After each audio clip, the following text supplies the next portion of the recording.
Hi, my name is Nancy Creedon and I am a certified dog behaviour consultant from Ireland. This video has been created for ARC and it's basically just a very quick little rant from me on dog behaviour and the veterinary industry. So I'll start off by saying that I'm a massive fan of vets and probably very much a frustrated vet. It's always been a big passion of mine. I enjoy going to the vets on my days off and doing a little bit of work experience. So I love the veterinary industry, and obviously, as the owner of many physically messed up dogs, I've been in and out of the vets, both in here and in the UK, and I'm a big fan of the work that they do. And I understand that it's a massive undertaking becoming a vet. I also understand that there's a lot of research being done into the medical advances in the veterinary industry. I understand that vets have a lot of study to do, a lot of continual development, and they spend a lot of time studying into their field to become the very best vets that they can be. But as a dog behavior consultant, I am unfortunately regularly met by clients who are extremely distressed, very upset, and more often than I expected, have come to me after the vet has recommended that their dog is put to sleep. Now, putting a dog to sleep for behavior issues is not something that I am against. There are situations whereby a dog just is too dangerous to be alive. It's suffering too much. There is something going on with that dog that it's making its everyday living basically not worth it. And it's a horrible, horrible situation for an owner to be in. It's a horrible situation for a dog to be in. And as is said every now and again in my industry, there's no welfare issue with the dead animal. Now it's a horrible situation, and it's not something that's common. So there's only been two situations in my career where I have recommended that an animal is put to sleep.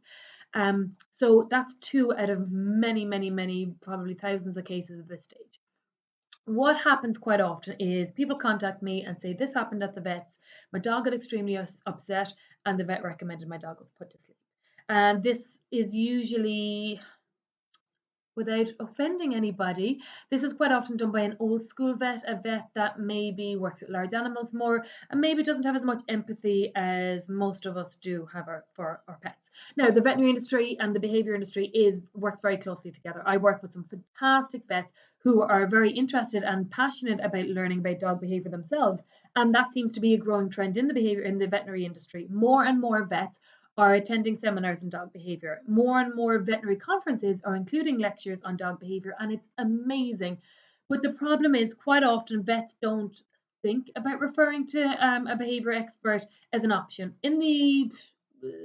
Over the last few decades, the behavior industry has come on leaps and bounds, thanks very much to a lot of research going into animal behavior and pet behavior, and thanks to it becoming a more accepted career choice insofar as there's more customers there now for dog behaviorists.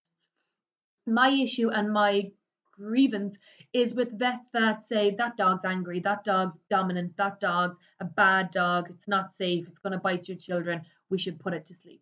Now, that's obviously not good for the veterinary industry too, because there's no money to be made off a dead dog. A family that has to put their dog to sleep for behavioral reasons is obviously less likely to want to go and get another dog because they feel that they failed their animal. So the point of this little video and the goal that I want to achieve from putting this video out there is, if you are told by your vet that your animal has an issue and needs to be put to sleep, a behavior issue, ask for a second opinion. Ask, do they know of any behaviorists that they could refer you to? Ask them, is behavior something that they are specializing in? Because there are more and more veterinary behaviorists, which is amazing. So just take it with a pinch of salt. If they say that your dog did something behind the scenes, like a recent case whereby a dog, got aggressive in the kennels that was staying overnight in the vets, it was in pain, had to stay in for 2 nights, and the staff were unable to get into that dog. They were all afraid of the dog. The dog was displaying a lot of aggression, and that dog was recommended to be put to sleep. That dog, obviously, when an animal is in pain, you're going to be more reactive. So that dog has issues that can be treated, and the dog is now on a behavior modification program and is so far going very well. But it's just an example of situations whereby the vet thinks it might be for the best to put the dog to sleep. But if they don't specialize in behavior, get a second opinion. And for the vets out there, do research the local dog trainers in your area. Are there any behaviorists in your area? Are they certified behaviorists? And who are they certified by? What organization is standing behind them? Because there are some organizations that are really fantastic institutions whereby anyone who's a member of that organization is meeting a very high standard. So just be careful that if you are a vet that you're recommending your clients go to behaviorists, check them out, make sure that they're not using any techniques that may cause an animal fear and may cause an animal pain, and make sure that nobody that you know that you take advice of tells you that your dog is dominant or is trying to be the pack leader. That's been disproven a long time ago, and people need to move on. If someone tells you that your dog or their dog or any dog is a dominant dog, is a pack animal, not up to date with their animal behavior and their dog behavior. So move on. So just to wrap it up, a massive fan of vets, massive fan of the work they do, very much grateful for all they've done for my animals. But if they're not specializing in behavior, please, as a dog owner, get your behavior advice from a certified dog behaviorist, and then we'll all be happy.